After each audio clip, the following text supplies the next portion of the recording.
Kita berdoa. Damai sejahtera Allah yang melampaui segala akal akan memelihara hati dan pikiranmu di dalam Kristus Yesus Tuhan kita. Amin. Pada hari ini dari Matius pasal 5 ayat 1 sampai ayat 12. Matius pasal 5 ayat 1 sampai ayat 12. Buka Alkitab kita dari Matius pasal 5 ayat 1 sampai ayat 12. Kalau kita sudah buka Alkitab kita masing-masing, kami akan bacakan ayat 1 sampai ayat 12. Khotbah di bukit. Ucapan bahagia. Ketika Yesus melihat orang banyak itu, naiklah ia ke atas bukit, dan setelah ia duduk, datanglah murid-muridnya kepadanya. Maka Yesus pun mulai berbicara dan mengajar mereka, katanya, berbahagialah orang yang miskin di hadapan Allah, karena merekalah yang mempunyai kerajaan surga. Berbahagialah orang yang berduka cita, karena mereka akan dihibur. Berbahagialah orang yang lemah lembut, karena mereka akan memiliki bumi. Berbahagialah orang yang lapar dan haus akan kebenaran, karena mereka akan dipuaskan. Berbahagialah orang yang murah hatinya, karena mereka akan beroleh kemurahan. Berbahagialah orang yang suci hatinya, karena mereka akan melihat Allah. Berbahagialah orang yang membawa damai, karena mereka akan disebut anak-anak Allah. Berbahagialah orang yang dianiaya oleh sebab kebenaran, karena mereka lah yang mempunyai kerajaan surga. Berbahagialah kamu jika karena aku kamu dicela dan dianiaya, dan kepadamu difitnahkan segala yang jahat. Bersukacitalah dan bergembiralah, karena upahmu besar di surga. Sebab demikian juga telah dianiaya nabi-nabi yang sebelum kamu. Semua orang mendambakan kehidupan yang berbahagia. Semua orang mendambakan mengharapkan kehidupan yang penuh dengan kebahagiaan. Tidak jarang orang akan mengusahakan segala sesuatu yang terbaik supaya keinginan itu bisa tercapai. Hidup yang berbahagia itu bisa sungguh-sungguh dinikmati dalam perjalanan hidupnya di tengah-tengah dunia ini. Tapi dari firman Tuhan ini kita akan tahu bahwa kebahagiaan dari sisi iman Kristen bukan soal hal-hal jasmani atau materi. Kebahagiaan seorang yang percaya kepada Tuhan Yesus bukan karena materinya ada, atau bukan karena kehidupan jasmaninya penuh kelimpahan. Tapi kebahagiaan dari sisi iman Kristen adalah orang yang percaya kepada Allah dan menerima Kristus anak Allah sebagai juru selamat di dalam hidupnya. Firman ini adalah khotbah Yesus di bukit. Jadi kalau kita bertanya kenapa judulnya khotbah di bukit, karena memang pada saat itu ada banyak orang yang ingin bertemu dengan Tuhan Yesus. Ada banyak orang berbondong-bondong mengusahakan supaya mereka bisa melihat Yesus dan berjumpa langsung dengan Tuhan Yesus. Maka untuk bisa melihat dari semua orang yang datang untuk ingin melihat dan berjumpa dengan Yesus, di atas bukit adalah satu tempat yang tepat, sehingga Yesus bisa melihat orang banyak yang pada saat ini ingin bertemu dengan Dia. Dan kemudian dengan posisi itu, orang banyak juga bisa mendengar apa yang disampaikan Yesus, yaitu khotbahnya di atas bukit. Jadi kalau kita tadi buka Alkitab kita lihat judulnya khotbah di bukit, kemudian ucapan bahagia, maka ini bukan sesuatu yang asing lagi di dalam pikiran kita. Maka itu wanita tidak. Tapi ini adalah gambaran yang harus diketahui oleh banyak orang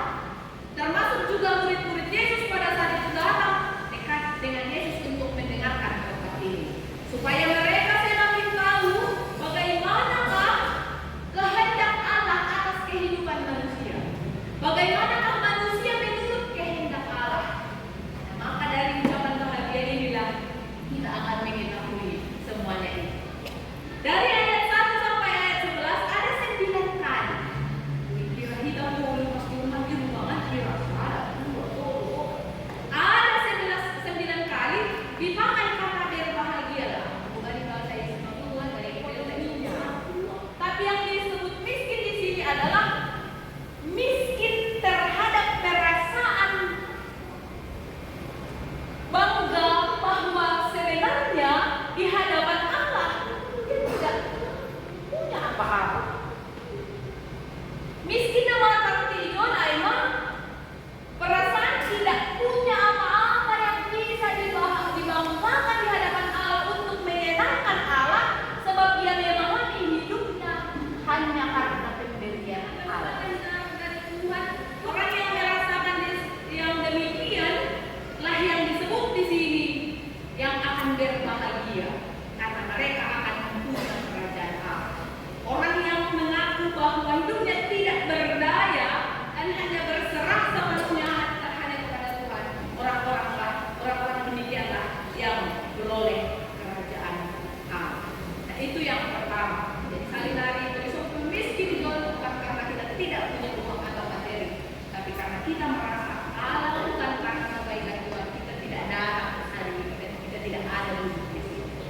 Tahap kedua dari Tuhan. Yang kedua di ayat yang keempat, berbahagialah orang yang berduka cita karena mereka akan dihibur.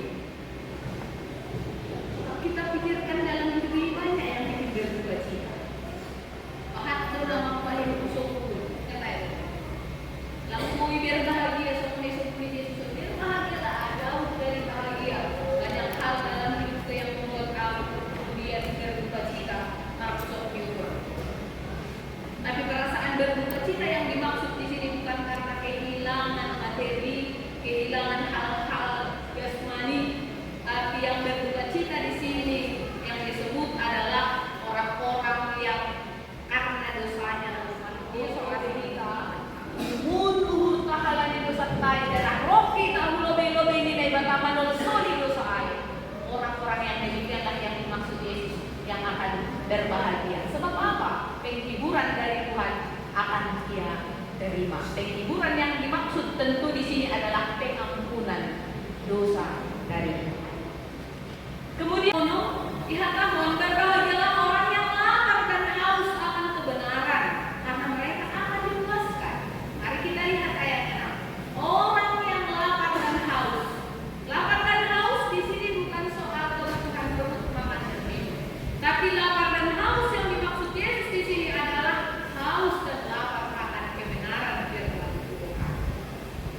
Jadi dia merasa lapar, luhean, orahan dia balik situasi. Orang-orang yang terus mengusahakan supaya kerinduannya bertemu dengan Tuhan, merasakan kehadiran Tuhan itu benar-benar dia alami di dalam hidupnya. Kita mai pada orang tua, alam orahan kemudian do dibutuh, alam kemudian orahan kita balik. Ada di negara, langsung di negara, ayo kasih roh kita bagi orang. Kita ingin bersekutu dengan Tuhan, kita ingin punya hubungan yang baik dengan Tuhan. Kita ingin ketahui apa sih kehendak Tuhan dalam hidupku. Itu makanya kita datang untuk diberikan kepuasan oleh Tuhan, sehingga kita semakin mengetahui apakah benar kebahagiaan itu hanya karena penuh dengan materi, tapi ternyata kita bisa merasakan kebahagiaan itu bisa kita alami dan rasakan lebih dari apa yang bisa diberikan oleh materi dan hobi. Benar kan? Cemalas umur diri yang boleh kemurahan. Orang yang murah hati adalah orang yang punya kemampuan menunjukkan kasihnya kepada orang lain. Sekalipun mungkin menurut dunia seseorang tidak layak untuk dikasihi, tapi dia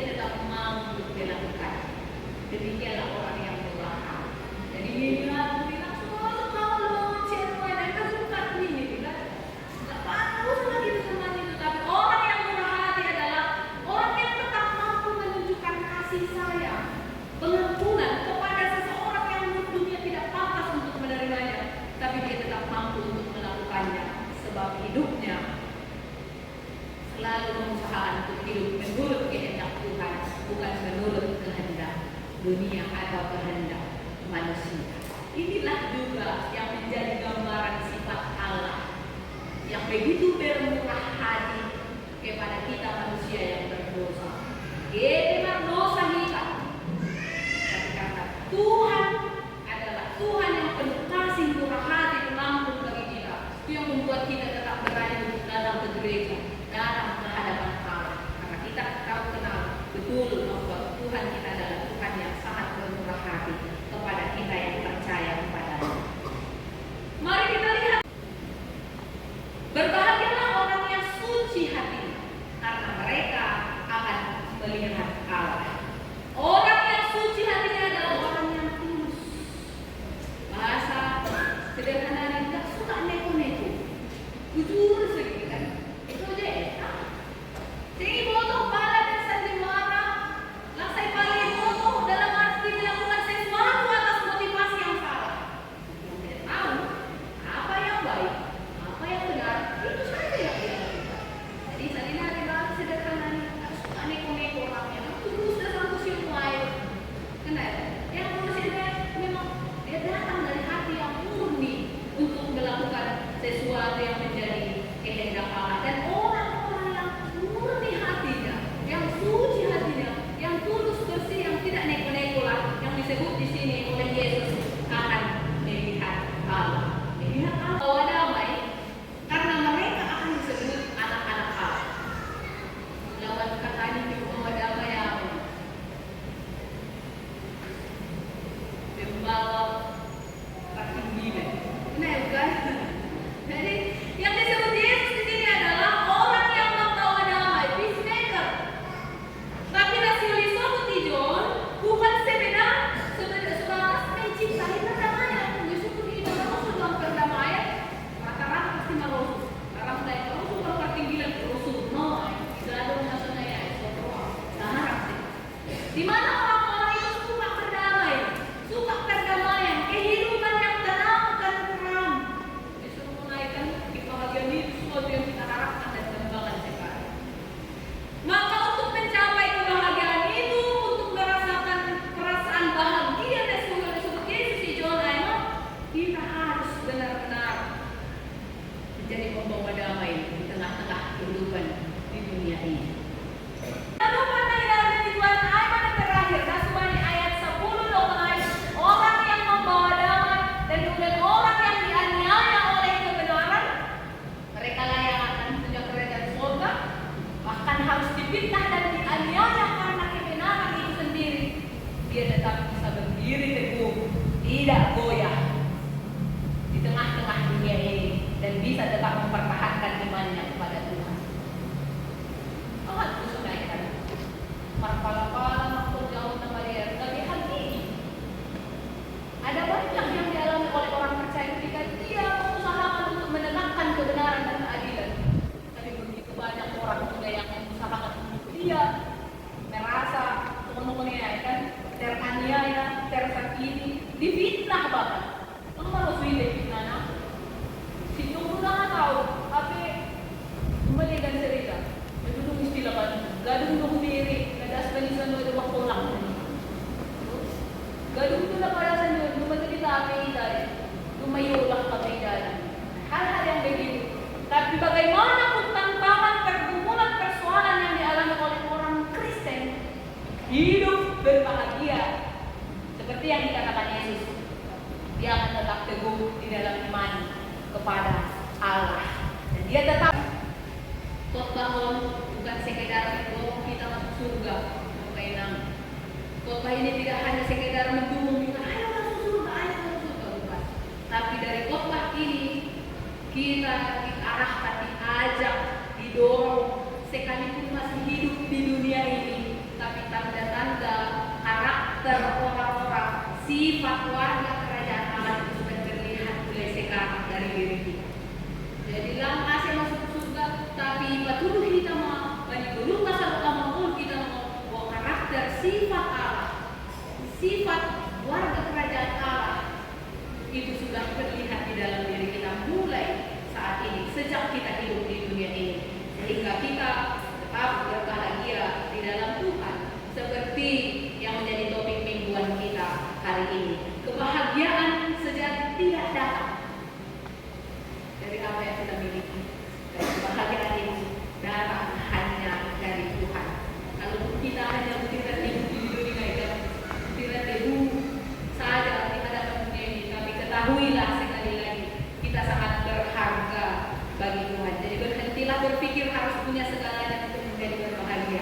yang kita punya sekarang harus menjadi alasan aku berbahagia di dalam Tuhan.